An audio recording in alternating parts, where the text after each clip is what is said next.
Hello. I'm Tanya. I'm a designer from New Delhi in India. In 2 days' time, the largest democratic act in the history of the world will wrap up with an electorate of almost 8.2 million people going to vote for India's national election. Since India is a progressively younger country, almost 25% of this electorate is between the ages of 18 and 25. The country also faces as many issues today as she was facing at the time of her independence, and most of these issues are youth issues. When these issues arise, young people come out in large numbers for spontaneous people's protest. Protest against inequality, protest against rape, and protest for change. To me, the energy in these protests was stunning. The passion with which these people came out was incredible, and I wanted to know how these things start, how these things spread, and more importantly, what changed because of them. Once I researched these movements and protests, I found a pattern that occurs.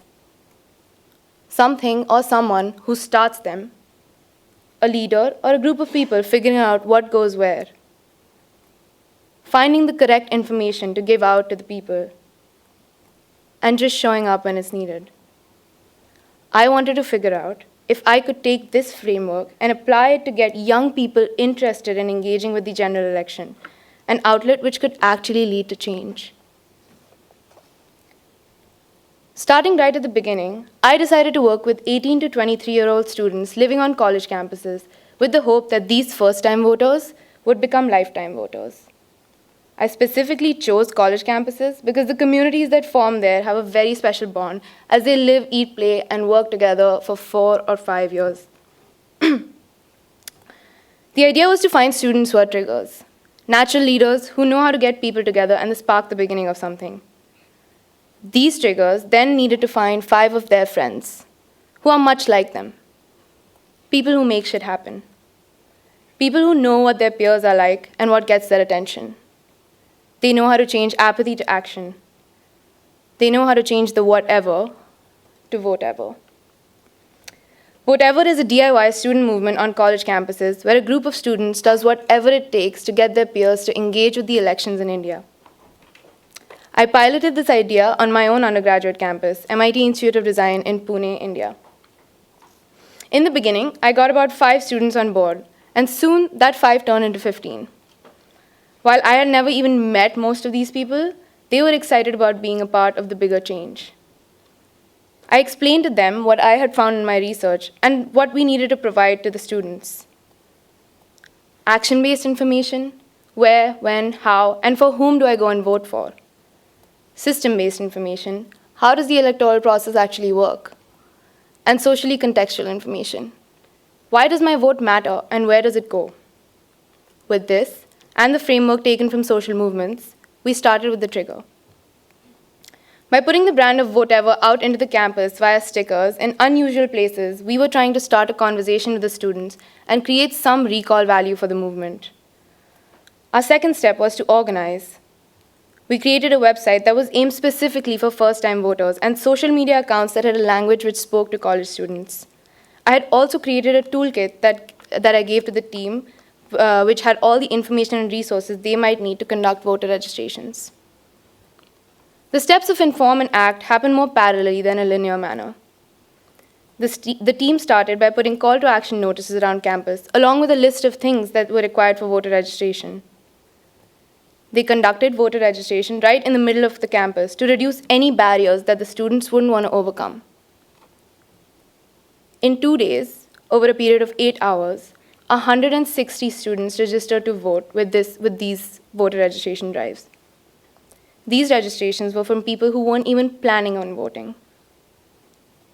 Once this was done, we had about 3 weeks before the actual election to build physical installations, something that the team had decided would surely get students' attention.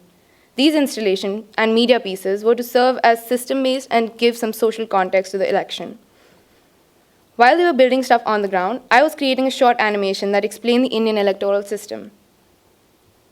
This stop motion was spread through our social media, and within a day, it had over 2,000 views. For the team working on the ground, it was really motivating to see something that they were a part of go viral.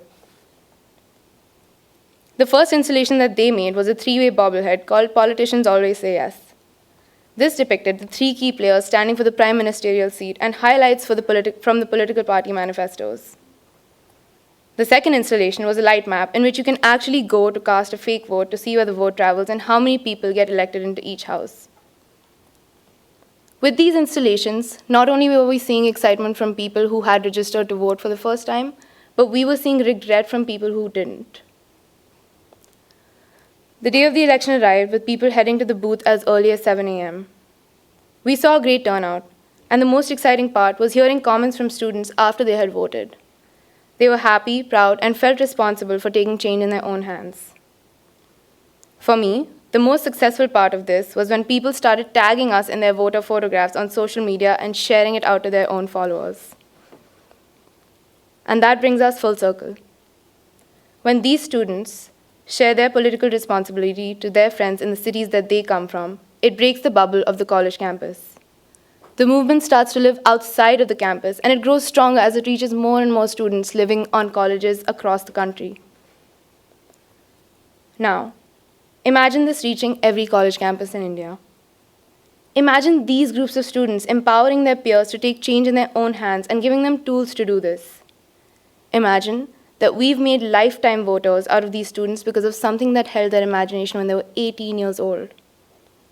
These are now students, voters, and future leaders who believe in making informed decisions that serve the largest democracy in the world.